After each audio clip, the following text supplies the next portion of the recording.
주일마다 우리 신년에 우리에게 주셨던 7가지의 보석의 말씀들을 다시 한번 리마인드하면서, 맞아, 올 한 해 주님께서 이 말씀 우리에게 주셨지, 다시 한번 기억하고 그 말씀 붙들고서 계속해서 기도해 나가는 겁니다.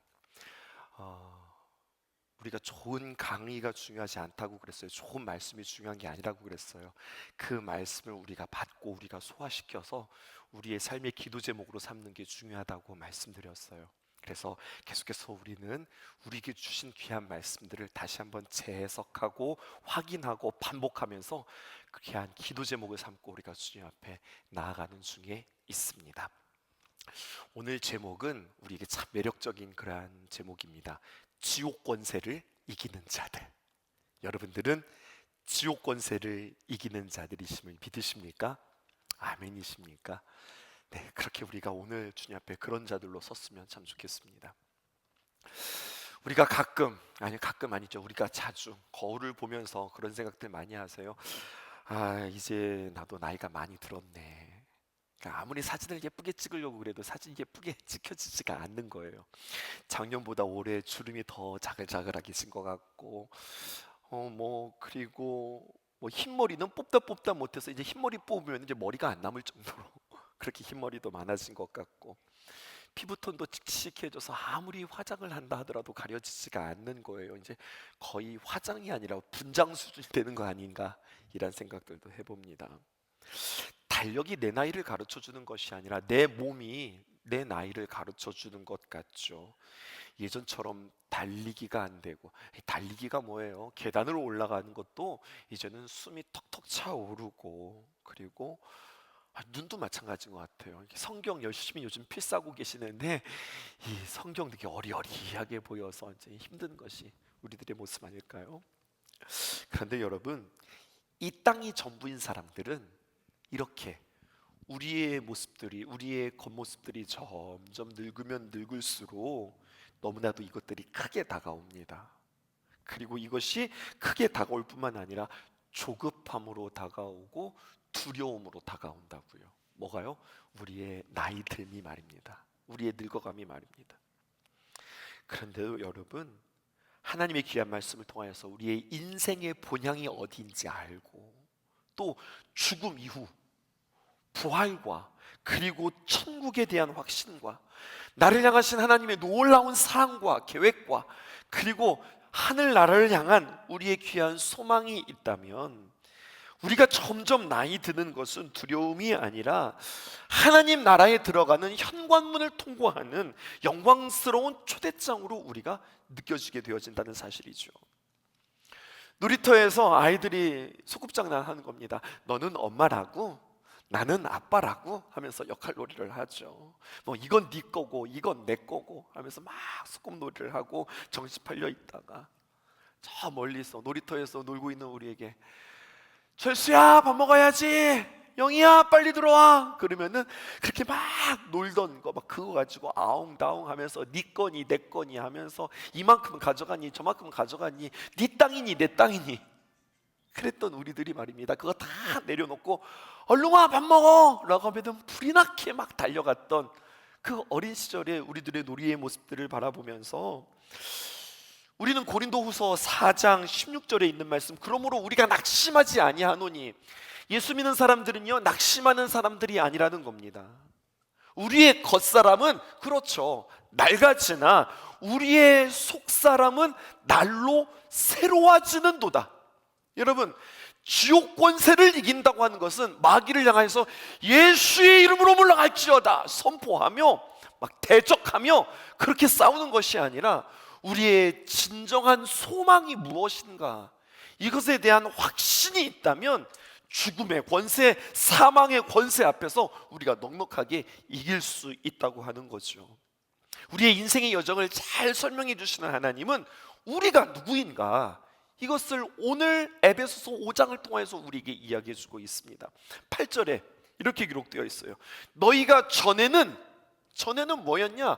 어둠이었다는 거예요. 그런데 이제는 주 안에서 빛이라. 너희들이 예전에는 하나님을 알지 못하고 복음 밖에 있을 때 너희들은 어둠이었다. 그런데 지금은 주 안에서 빛이라. 빛의 자녀들처럼 행하라. 오늘 성경이 우리에게 이야기해주고 있어요. 여러분 이 말씀 잘 보세요. 두 번째 줄 다시 한번 띄워주실까요? 이제는 주 안에서 빛이라. 이제는 빛 안에 있다. 이렇게 말해주고 있지 않아요. 내가 전에는 어둠이더니 이제는 주 안에서 빛이라. 여러분, 주 안에서 빛이라고 하는 것은 무엇일까요?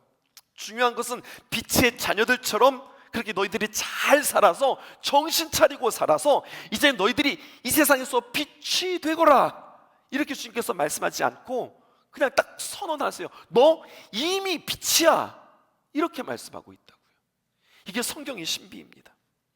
오히려 빛의 자녀들처럼 행할 때에 그 모습을 보고 주 안에서 그래 자격에 합격, 그래서 너는 주님 안에서 빛이구나 이렇게 이야기하는 것이 아니라 성경은 언제나 거꾸로예요.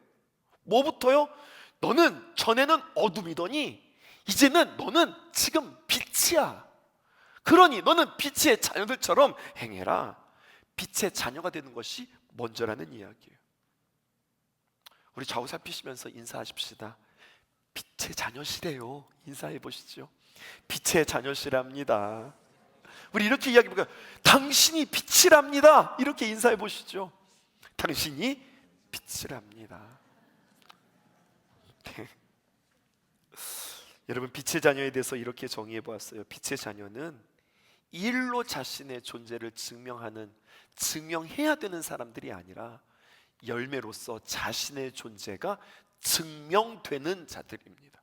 나 빛의 자녀니까 내가 이런 일을 통하여서 저런 일들을 통하여서 그 일 자체로 자신의 존재를 증명해야 되는 사람이 아니라 열매를 통하여서 나의 존재가 증명되는 자들이라고 여러분들에게 소개하고 싶어요. 그리고 오늘 에베소서 5장 9절의 말씀에 그러면 빛의 열매는 뭐냐? 모든 착함과 의로움과 진실함에 있느니라. 착함, 의로움, 진실함이 내 안에 맺어지는 것들을 통하여서 너 빛 맞네. 사과 열매가 맺어지는 것을 통해서 사과 맞네. 배가 열렸어? 그럼 넌 사과나무가 아니야. 너는 배나무야 라고 이야기하는 것처럼 이러한 열매들을 통해서 내가 빛이 맞네. 이것이 점검되어지는 거예요. 그러므로 여러분 사도 바울이 말한 바 이 빛의 세 가지의 열매로 인하여 우리는 어두움을 물리치고 지옥 권세를 이기는 자들이 되어진다는 사실입니다. 아멘이시죠? 그러니까 우리 안에 열매들을 점검하는 귀한 시간들이 되어야 할 것이에요. 여러분 제목만 볼 때는 어땠어요? 지옥 권세를 이기는 자들. 그러니까 뭔가 우리는 더 열심히 기도해야만 될 것 같고, 아니면 어떤 일들에 우리가 더 열정을 내야 될 것 같고 힘을 써야 될 것 같은데 그게 아니라 우리 안에 있는 열매들을 점검하고 그 열매들을 키우고 확장하라는 거예요. 그런데 여러분 세 가지의 열매 이미 결론이 나왔죠? 착함과 의로움과 진실함, 여기에는 한 가지의 공통점이 있어요. 그 공통점이 뭐냐면 이것은 다 인격이요 성품에 해당되어지는 열매라고 하는 겁니다. 마치 성령의 열매처럼 말입니다.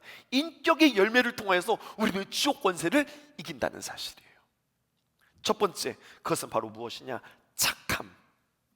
성령의 열매로 말하면 양선입니다. 착함, 이것은 성경이 우리에게 이렇게 이야기해요. 이기적이지 않고 자기중심적이지 않고 모나지 않아서 자기 주위의 모든 사람들에게 행복을 안겨주는 사람이라는 거죠. 기억나세요? 이 지옥 권세를 이야기하면서 강사 목사님이 우리에게 누가복음의 이야기, 누가복음의 본문을 주었어요. 누가복음 12장 13절에 있는 말씀인데요, 무리 중에 한 사람이 이르되 선생님 내 형을 명하여 유산을 나와 나누게 하소서라고 하는 대목이 있었습니다. 여기서 말하는 선생님이란 누굴 말하느냐? 예수님을 말하는 거예요. 이렇게 부탁하죠. 중요한 표현은 이런 겁니다. 무리 중에. 지금 우리가 누가복음을 보고 있는데요, 누가복음이 항상 두 종류가 있어요. 첫 번째는 무리가 있고요, 두 번째는 제자가 있어요. 무리는 누구냐? 예수님의 기적을 보고 그 기적의 맛을 보려고 기적만 추구하는 사람들, 무리라는 거예요. 제자는 누군 줄 아세요? 그 예수님을 닮는 사람들이에요.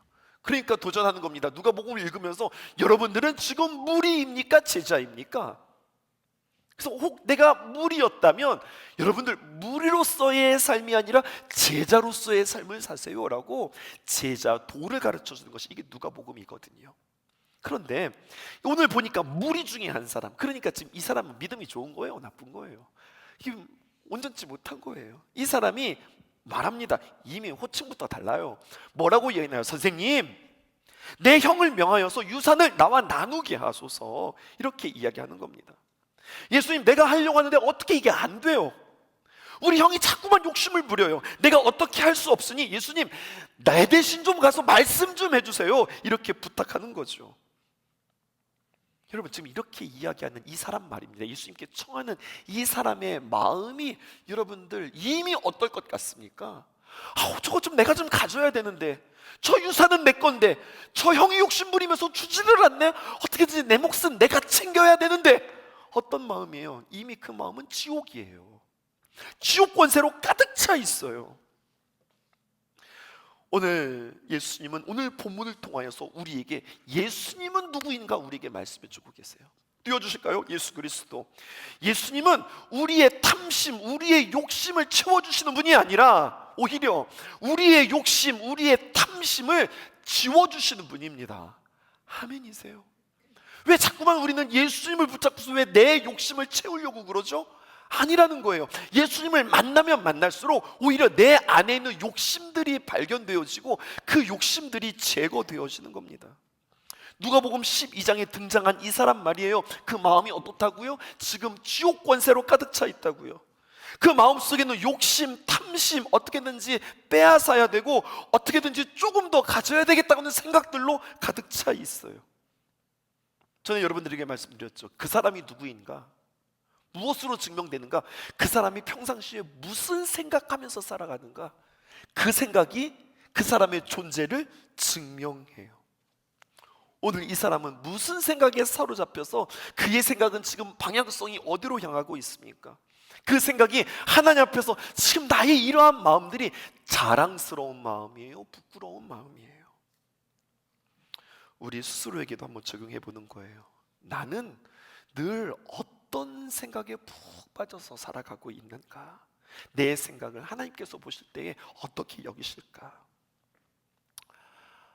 너무 아쉽지 않아요? 저 너무 아쉽다고 생각해요. 모처럼 예수님 만난 거예요. 예수님 여러분들 아시지만 그 무리 중에서, 그 수많은 무리 중에서 예수님과 독대할 수 있는 기회를 맞이했다고요. 예수님을 따르는 무리들이 적지 않았는데 그렇게 예수님께 극적으로 나와서 예수님과 대화할 수 있는 기회를 얻었는데, 그런데 대화할 수 있는 그 대화가, 그 정작 한다는 이야기가, 고작 한다는 이야기가, 예수님 우리 형님한테 가가지고 내 유산 좀 잘 얻게끔 이야기 좀 잘해주세요. 그 사람의 생각이, 그 사람의 말이, 그 사람의 수준이에요. 예수님을 만나자 그 기회에 그 생각을 해결하려고 합니다. 이때 예수님 말씀하시죠. 정확하게 말씀하십니다. 14절 보실까요? 이르시되 이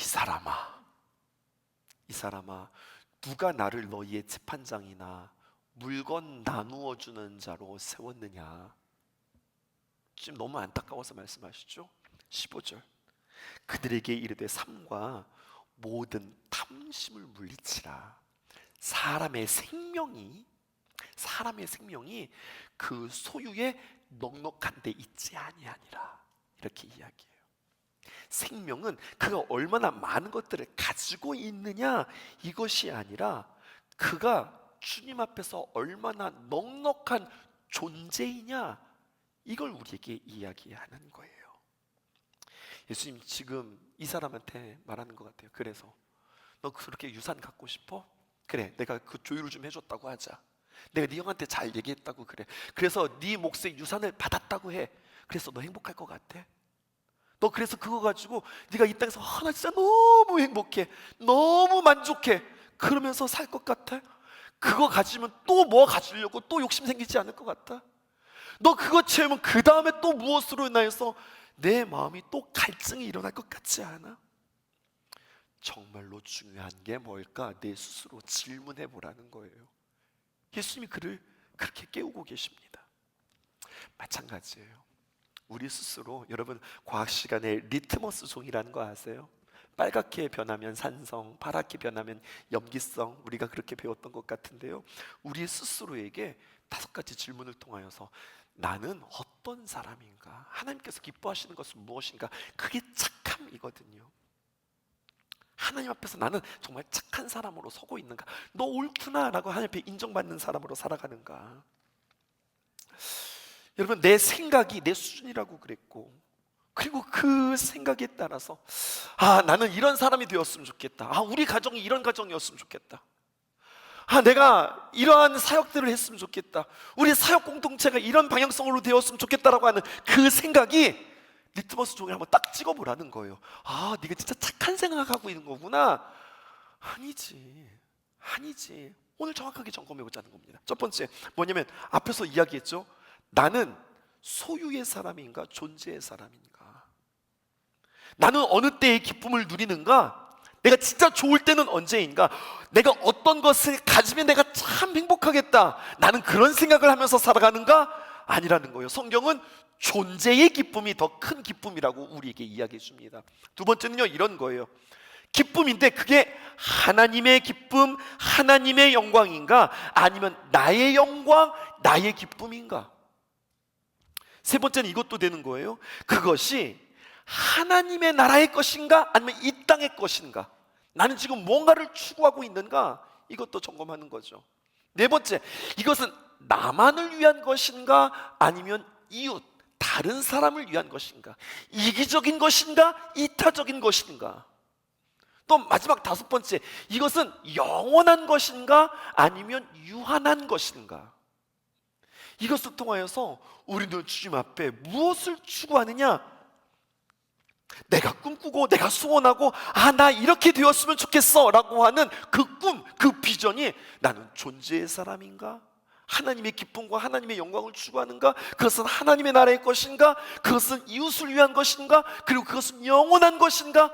이것을 통해서 이 마음들을 가지고 있으면 지옥 권세를 이길 수 있는 좋은 판별식을 내 안에 가지고 있게 되어진다는 사실이에요. 언제나 이것들을 생각할 수 있었으면 좋겠습니다.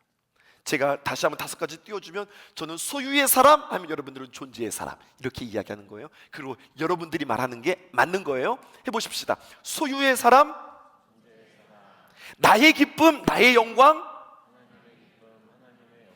이 땅의 것, 나만을 위한 것, 유한한 것. 아시겠죠? 그래서 이 5가지는 사실 핸드폰으로 찍으셔야 됩니다. 그리고서 나의 삶 속에서 나는 뭔가를 가져서 행복한가? 아니면 내가 하나님 앞에 이런 거룩한 사람, 정결한 사람, 정직한 사람, 그리고 겸손한 사람, 이런 존재가 되는 것, 이것으로 나의 기쁨인가? 이게 하나님의 기쁨인가? 하나님께 영광 돌려드린 것인가? 아니면 하나님께 영광을 돌린다고 하지만 결국 이것은 내 영광인가? 이거는 하나님의 나라, 저 천국을 향한 것인가? 아니면 당장 내가 이 땅에서 이루려고 하는 것인가? 이것은 나만을 위한 것인가? 이웃을 위한 것인가? 이건 유한한 것인가? 그냥 잊고 없어질 것이에요.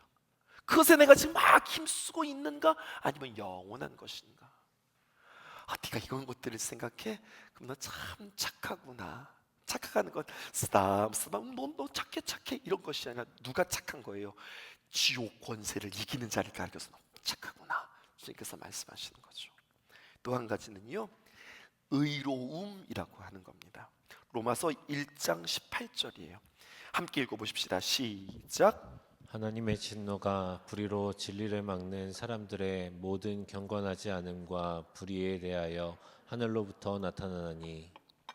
여러분, 경건이라고 하는 말이 등장했는데요, 경건이라고 할 때 이거 국어사전을 찾아보면 경자가 공경할 경자에, 그 다음에 건이 무슨 건자냐면 깊이 삼가하다, 조심할 건자를 쓰는 거예요. 그러니까 공경하면서 깊이 삼가하며 조심하는 것, 이것을 경건이라고 국어사전에서는 이야기해요. 근데 성경에서는 이렇게 해석하지 않아요. 우리 성경의 해석이 더 맞다고 이야기하거든요.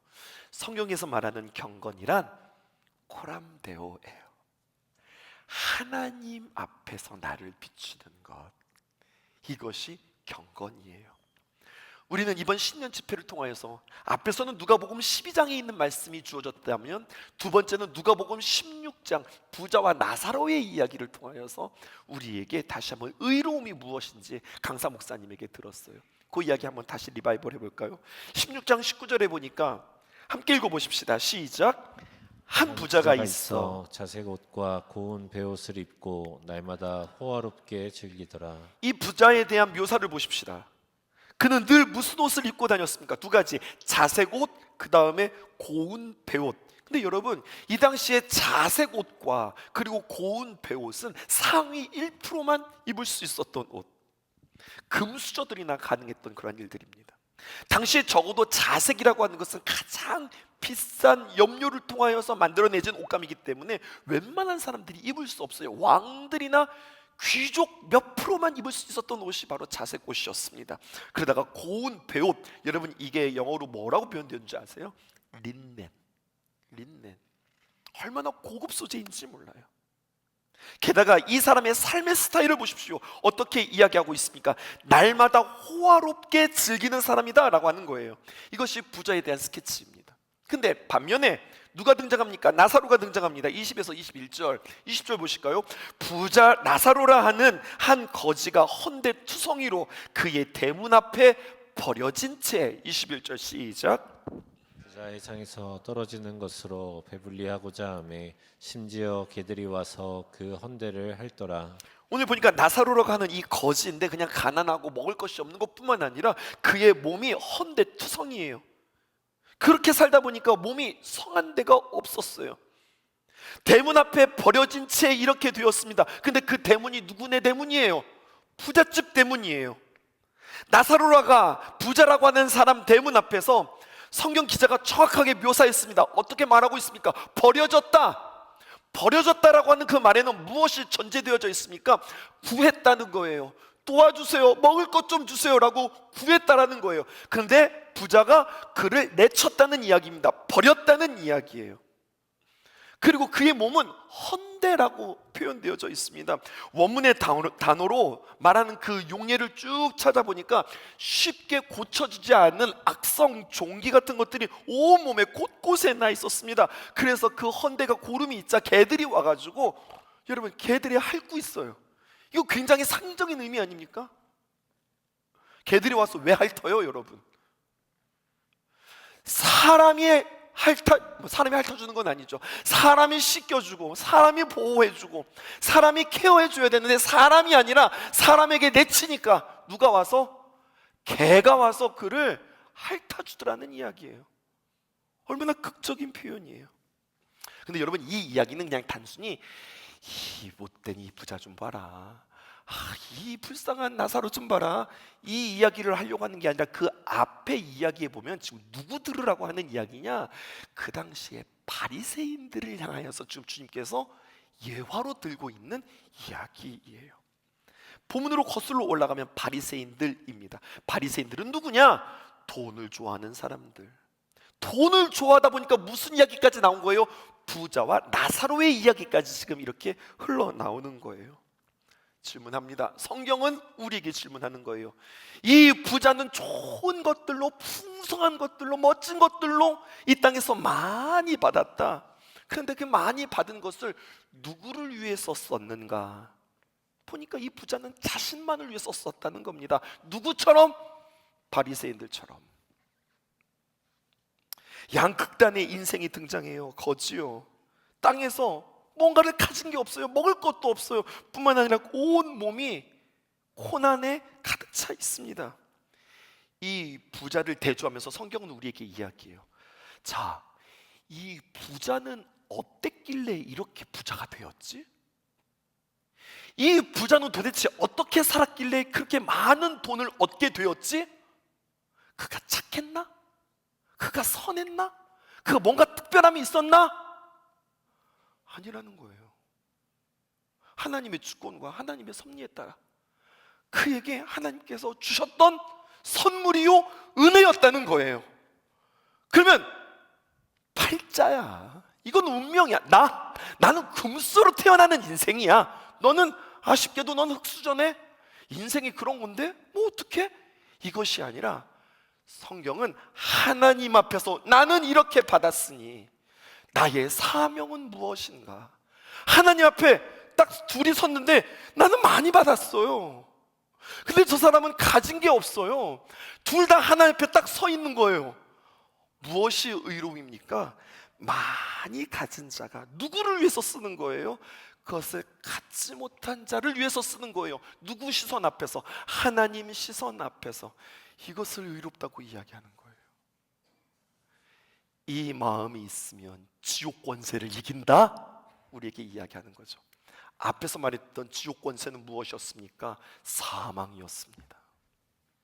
그런데 그 사망을 우리는 이겼고요. 이번 두 번째 지옥 권세는 무엇이었습니까? 욕심과 탐욕이었습니다. 여러분, 근데 이것을 어떻게 이깁니까? 주님 앞에서의 의로움으로 이기게 되어지는 거죠. 마지막 하나 또 보실까요? 그것은 바로 진실함입니다. 진실하다라고 한 말의 원어를 보았더니요, 여러분, 그릇을 이렇게 햇빛에다 놓고서 이렇게 그릇을 이렇게 비추어 보는 거예요. 얼마나 좋은 그릇이에요. 그런데 그 당시의 그릇은 이런 그릇이 아닙니다. 혹시 여러분들 테라코타라고 아세요? 진흙으로 이렇게 빚어서 한번 구운 거, 토끼 같은 거. 요즘에 토끼 또 빈티지라고 그래서 그런 그릇에다가 우리가 화초도 심고 그런 거잖아요. 근데 여러분, 이 초벌구이한 그릇은요, 참으로 깨지기 쉬운 그릇이고, 그리고 이렇게 햇빛에 비춰보면 이게 금이 간 것들이 보여요. 그러면은요, 상인들은 어떻게 했느냐, 딱 햇빛에 비춰보다 금이 갔다, 그럼 얼른 가가지고 진흙으로 갔다가 그 틈새들을 이렇게 얼른 메꿔가지고 그리고 내다 팔고 그러는 거예요. 그런데 이걸 아는 사람들은요, 그릇을 구입할 때 그냥 구입하는 것이 아니라 그런 그릇, 이게 덧칠이 됐나 안 됐나 어떻게 하느냐, 이렇게 햇빛에다가 이렇게 비춰보면서 에이, 이거 덧칠했구만, 아, 이거는 이게 온전하구만, 구분하면서 샀다는 이야기예요. 그러므로 진실함이란 무엇이냐, 여기에서 뜻이 나옵니다. 햇빛에 비추어 봐도 그릇에 흠이 없고 끼어지지 않는 온전한 상태를 유지하는 것, 여러분, 이것이 진실하다는 거예요. 빛은 무엇일까요? 우리가 요한복음 1장을 통해서도 우리 함께 묵상했지만 빛은 모든 것들을 드러나게 합니다. 빛 가운데 계신 그 주님 앞에 우리가 나아갈 때 주님의 빛 가운데 우리 모든 자신의 모습들이 드러나게 되어집니다. 그때요, 여러분, 빛으로 우리를 딱 쪼였을 때 당신은 부끄럽습니까? 아니면 자랑스럽습니까? 아유, 그렇게 빛으로 딱 조명, 아이고, 그렇게 남을 위하여서 그렇게 기도했구나. 아이고, 그렇게 아무도 모르는데 그렇게 진심으로 사랑했구나. 빛을 딱 비추니까, 아이고, 알고 보니까 그렇게 다른 사람들을 그렇게 섬기고 도와줬구나. 여러분, 반대로 빛이 임했어요. 그런데 너무 부끄러워서 감추고 숨긴다? 그럼 뭐가 있는 거예요? 자신에게 부끄러움이 있다는 이야기예요. 사도 바울은 에베소 교회 성도들을 향하여서, 오늘 너희를 향하여서, 너희가 누구냐 다시 한번 인식하라는 겁니다. 너희들은 빛의 자녀다. 너는 빛의 자녀가 되어질 것이야. 이게 아니라 너는 빛의 자녀다 명명해주고, 하나님의 계획과 섭리 안에 은혜를 부어주시고 구원하여 주시고 성령으로 인쳐주시고 하나님의 자녀임을 깨닫게 하시는 하나님의 구원의 역사 한복판에 있는 이들, 그들은 완전했을까요? 아니요, 완전하지 않았어요. 하지만 성령님의 귀한 감동과 역사에 끊임없이 늘 말씀 앞에서 찔리고 또 깨지고 부끄럽고, 그래서 부끄러워, 이것으로 끝나는 게 아니라 날마다 십자가의 보혈을 의지하며 다시 일어서고 다시 자신들을 세워가고 그렇게 자신을 온전한 자리로 세워져가는 그러한 하나님의 구원의 역사의 한복판에 귀한 재료로 있는 너희들, 이렇게 이야기합니다. 에베소 교인들이라고 뭐 완전한 건 아니었어요.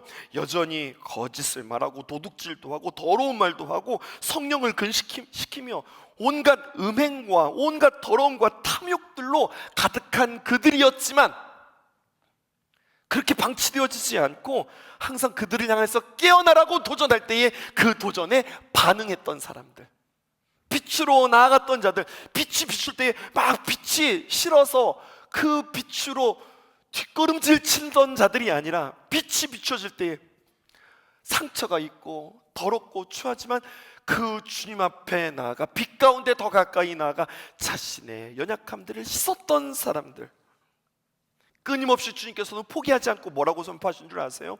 에베소 5장 8절이 다시 해석되었습니다. 너희가 전에는 어둠이었더니 이제는 주 안에서 빛이라. 다시 내가 너를 빛이라고 얘기해 줄게. 괜찮아, 너 어둠 아니야, 너 빛이야. 그러니까 지금부터, 오늘부터 또다시 우리는 빛의 자녀들처럼 살아볼까? 주님께서 끊임없이 그들에게 말씀해 주시고 말씀해 주세요. 이게 뭡니까? 이게 칭의 아닙니까? 우리를 거룩한 자녀로 말씀해 주시는 거 아닙니까? 그러므로 이 말을 들은 성도들이 에베소서 5장 14절, 오늘 본문의 말씀을 고백하는 겁니다. 그러므로 이르시기를, 잠자는 자여 깨어서 죽은 자들 가운데서 일어나라. 너희들은 빛이잖아. 근데 왜 어둠처럼 살아가? 그러지 말고 죽은 자들 가운데서 일어나라. 그리스도께서 너에게 비추이시리라 하였느니라. 여러분, 이것이 어둠의 권세를 이기는 비결입니다. 창세기 12장에 하나님께서 아브라함을 부르시면서 똑같이 이야기했죠. 너는 빛이다. 이것을 아브라함에게는 뭐라고 이야기했어요? 너는 복이다. 이렇게 이야기하셨어요. 사실 아브라함에게는 복된 것이 없었습니다. 선한 것이 하나도 없었습니다. 아브라함의 인격이 어떤 것인지, 그 수준이 어떤 것인지 우리는 이미 창세기를 통하여서 우리는 살펴보았습니다. 자기 살겠다고 아내를 누이라고 속이고, 하나님의 약속을 믿지 못해서 사라가 아니라 하갈을 통하여서 이스마엘을 낳음으로 말미암아 얼마나 많은 골칫거리들을 만들어냈는지 모릅니다. 결국 하나님 앞에서 아브라함은 대인 관계, 사람들 앞에서 정직하지 못했고, 대신 관계, 하나님과의 관계에 있어서 믿음조차도 없었던 그에게 하나님께서는 동일하게 12장에 너는 복이라 라고 이야기하시더니, 창세기 17장에서는 그를 칭하여 주시기를, 넌 아브라함 아니야, 너는 지금부터 아브라함이라고 그래. 자, 이 이름 받을 때 아브라함이 뭔가 특별하게 잘한 거 있었는 줄 아세요? 아니요, 잘하기는커녕 오히려 망쳤다니까요. 근데 하나님께서 그를 뭐라고 이야기? 아니야, 너는 다시 아브라함이야, 이렇게 말씀해 주시는 그 하나님. 결국 열국의 아비로, 민족의 아버지로 결국 완성해내고 마는 그 하나님의 열심 동일합니다. 사무엘하 22장 29절에 있는 말씀, 여호와여 주는 나의 등불이시오니 여호와께서 나의 어두움을 밝히시리라. 다윗이 고백합니다. 그리고 29절에 여호와여 주는 나의 등불이시니 나의 어두움을 밝히시리라 라고 고백했던 그가 어떻게 살아가는 줄 아십니까? 30절, 내가 주를 의뢰하고 적진으로 달리며 내 하나님을 의지하고 성벽을 뛰어넘나이다. 얼마나 멋진 표현이에요. 여러분, 내가 여전히 연약하지만 주님께서 나를 비추어 주시고, 그리고 주님이 나의 등불 되시니 내가 주님을 의지하고 적진으로, 아이고 이게 갈까 말까, 이것이 아니라 적진으로 나는 용감하게 달려갑니다. 내가 하나님을 의지하고. 여러분, 성벽은 뛰어넘는 거 아니에요. 성벽은 어떻게 하냐? 기어 올라가는 거예요. 근데 여러분, 어떻게 성벽을 뛰어넘을 수 있어요? 이거 과장법 아니에요? 성벽을 뛰어넘는 사람이 있어요. 누가 뛰어넘는 줄 아세요? 거인은 뛰어넘습니다. 거인은 뛰어넘는 거예요. 걸리버 여행기 혹시 여러분들 아세요? 거인은 성이 아무것도 아니게 되어지는 겁니다. 하나님이 그를 거인처럼 크게 만들어서, 그 전에는 성벽이 이렇게 높은데 하나님이 그를 명명하시자 그가 거인이 되어서 뭐 이것쯤이야 하고 넘게 되어지는 그 역사를 주님께서 이루어 주신다는 거예요. 그게 납니다. 그리고 그게 여러분들입니다. 여러분들은 다시 한번 빛이시랍니다.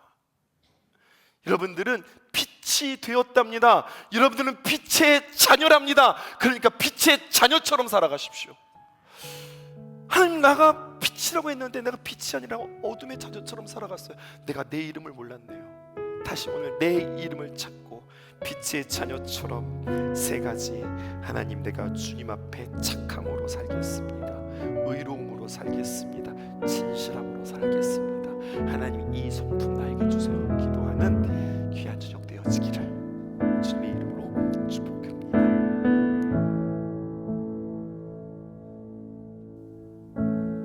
하나님의 빛 앞에서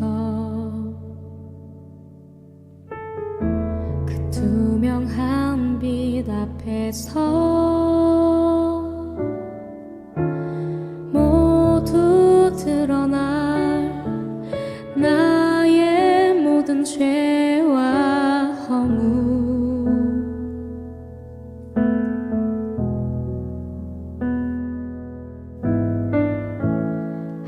하나님의 빛 속에서 그 따뜻한 빛 속에서 모두 고쳐진 나의 모든 죄와 상처. 그의 빛 속에서 드러내어진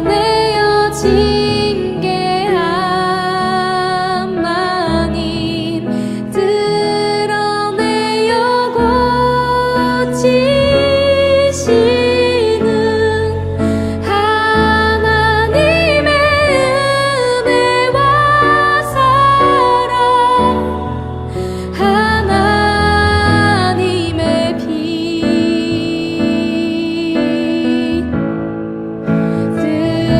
드러내어 부끄럽게 하지 않고 더욱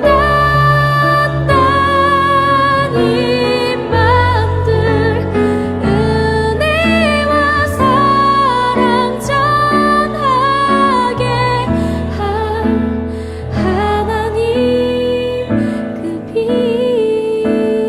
다 같이 찬양합시다. 하나님의 빛 앞에서, 하나님의 빛 앞에서, 그 투명한 빛 앞에서, 그 투명한 빛 앞에서 모두 드러난 나의 모든 죄와 허물.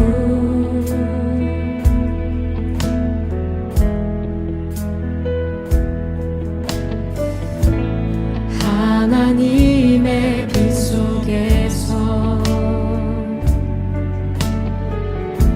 그 따뜻한 빛 속에서